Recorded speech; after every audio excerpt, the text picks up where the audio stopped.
Hello and welcome back to the SimpleMed Cardiology lecture series. My name is Dr. Aaron Yip and I'm the Cardiology Lead. Today we'll be on electrocardiograms. This lecture is aimed at preclinical or phase 1 medical students and allied health professionals, and so it is pitched at that level. On to some learning objectives. Today we're going to learn what an electrocardiogram is and how one is performed. We're going to talk about how one works by talking about the electrodes and the leads. We're going to look at the different heart regions and how we can see them on the ECG. We're going to look at the cardiac cycle as demonstrated on an ECG trace. And finally, we're going to learn how to interpret the ECG traces. An electrocardiogram is a device which can monitor electrical heart activities. This allows us to diagnose any abnormal heart rhythms in patients. It uses multiple electrodes to capture these electrical activities in the heart. 10 electrodes is used to create 12 electrical views, or otherwise known as leads, for us to look at the heart. The electrodes work by looking at the flow of the current in the heart to and away from the electrode. A depolarization towards a positive electrode gives an upward deflection on an ECG trace. And the opposite happens when the depolarization goes away from the positive electrode, giving us a downward deflection. So how is an ECG performed? It is performed by attaching the 10 electrodes on different parts of the body, starting with our limb electrodes, which is color-coded, the right arm, which is red, the left arm, which is yellow, the left leg, which is green, and the right leg, which is black. And the way to remember this is using the phrase "ride your green bike" and placing the limb electrodes in a clockwise fashion, starting with the right arm all the way to the right leg. Then we have our chest electrodes, 6 of them. The first one placed at the right sternal edge in the 4th intercostal space. The second one in the left sternal edge, again 4th intercostal space. The third one is halfway between the 2nd and the 4th electrode. The 4th one is placed mid-clavicular line in the 5th intercostal space.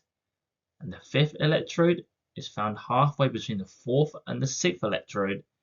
And finally, the 6th electrode is placed mid-axillary line in line with the 4th electrode. As you have noticed, you can't place the 3rd and the 5th one without placing the others first. So I would recommend placing the 1st and 2nd one first, and then the 4th, and then the 6th, and then filling in the 3rd and the 5th electrode. How are the leads or views obtained then? Well, firstly, you might be wondering how we get a total of 12 leads if we only have 10 electrodes. Well, the answer lies in our limb leads. The limb leads involve 3 electrodes, the right arm, the left arm, and the left leg. The 3 electrodes alter their charges to give us these views. And when talking about the limb leads, we need to discuss iron-to-bench triangle, a fundamental concept used in ECG interpretation and can help us identify correct lead placement. Lead 1 is when your right arm is negative and the left arm is positive. It is important to note that the charge flows from the negative electrode towards the positive electrode. In lead 2, the right arm is once again negative, but this time it goes towards the left foot where the electrode is positive. In lead 3, we have the left arm being negative and the left foot being positive. These 3 leads form an inverted equilateral triangle, and that is what iron-to-bench triangle is. The idea behind it is that if you know 2 leads, you are able to work out the 3rd lead, and that's because they should always form an equilateral triangle. Moving past that, we get our augmented leads, using the same 3 electrodes, but this time a single positive electrode is referenced against the combination of the other 2. So each of the 3 electrodes get a chance to be positive and is compared against the other 2 negative electrodes. And that's how we get the corresponding leads. For example, lead AVF is when the left foot electrode is positive, lead AVL is when the left arm is positive, and lead AVR is when the right arm electrode is positive. And that's how we get 6 leads from just 3 electrodes. And finally, we have a final 6 leads, the chest leads or our precordial leads. Simply, they are correspondent to the electrodes placed on the chest.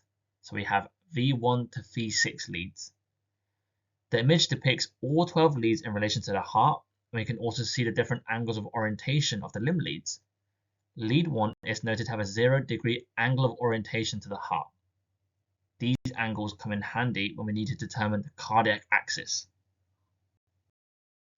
Using the leads that we have discussed earlier, we can identify the different heart regions that they cover and look at. This also allows us to identify the associated coronary artery. The inferior region supplied by the right coronary artery can be identified by the leads 2, 3, AVF. The lateral region supplied by the left circumflex artery can be identified by leads 1, AVL, and V5 and V6. The anterior septal region supplied by the left anterior descending artery can be identified by the leads V1, V2, V3, and V4. Now let's look at the cardiac cycle as shown on the ECG trace.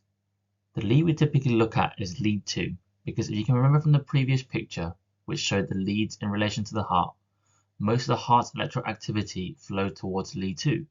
This provides us with the best view. So starting at stage 1, the sinoatrial node begins to depolarize. This produces an isoelectric line because not enough electrical activity has yet to be produced. As depolarization begins to spread from the sinoatrial node, it forms the P waves. This is the atrial contraction. Remembering that polarization towards a positive electrode gives us a positive inflection. The P wave is a positive inflection. Once it reaches the atrioventricular node, there is a slight delay. An isoelectric line again. As it goes down the bundle of His, which depolarizes from the right to the left, this creates the QRS complex. The Q wave signifies the interventricular septum being depolarized. The R wave is the main mass of the ventricles, and the S wave is the depolarization of the Purkinje fibers. Stage 5, ventricular depolarization has completed, therefore producing an isoelectric line again. And finally, we have our T wave. This signifies the repolarization of ventricles. And you might be wondering why a T wave shows a positive inflection. And that's because repolarization begins at the apex and the negative charge moves away from the positive electrode. So it would therefore create the opposite effect. Firstly, let's learn to decipher the ECG paper. One small square equals 0.04 seconds, so therefore one large square equals 0.2 seconds. 5 large squares equals a second, and typically a normal ECG strip will show 10 seconds of recording. At the beginning, it can be confusing looking at ECGs, so it is important to have a method which allows you to systematically break them down and interpret them. Starting with the rate, a normal rate is between 60 to 100 beats per minute. Onto the rhythm, seeing if there are regular QRS complexes at consistent intervals. This can be done by marking a piece of paper between 2 to 3 QRS complexes and seeing if they are regularly repeated. Then checking if every P wave precedes a QRS complex and a P is followed by every QRS complex. Finally, we look at the intervals. This is something I would touch on later on. If all of this is normal, this is considered to be a sinus rhythm. We can also get sinus arrhythmias, such as sinus tachycardia, when the heart rate is over 100 beats per minute, but everything else is normal. So how can we calculate the rate? Well, there are 2 methods I like to use. Firstly, the R wave method. This is good for abnormal or irregular rhythms. You count how many R waves are in the rhythm strip. This should be over 10 seconds. And then the number of R waves times by 6 equals the rate over 1 minute. Secondly, the R to R interval method. This is good for regular rhythms. You count the large squares between 2 R waves, and then you do 300 divided by the number of large squares. 300 large squares equal 1 minute, and as a reminder, 5 large squares equals 1 second. And lastly, I'm just going to talk about the ECG intervals that I mentioned earlier. So firstly, we have the PR intervals. This is measured at the start of the P wave to the start of the Q wave. Normally, there should be 3 to 5 small boxes large. Secondly, we have the QRS interval. This is measured at the start of the Q to the end of the S. This is typically 0.08 to 0.1 seconds, around 2 small squares. And lastly, we have the QT interval, measured from the start of the Q to the end of the T. A normal duration is between 10 to 12 small boxes. These intervals are important to identify any abnormalities in the heart conduction.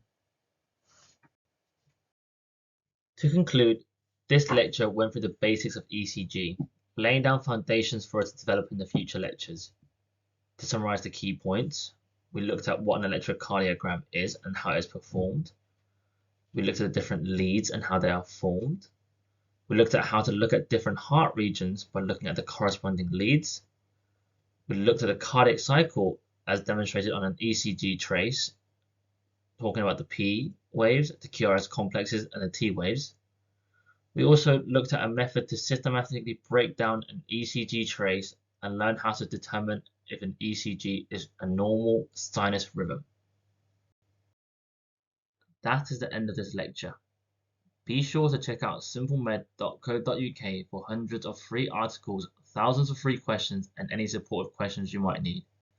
Thank you for listening, and goodbye.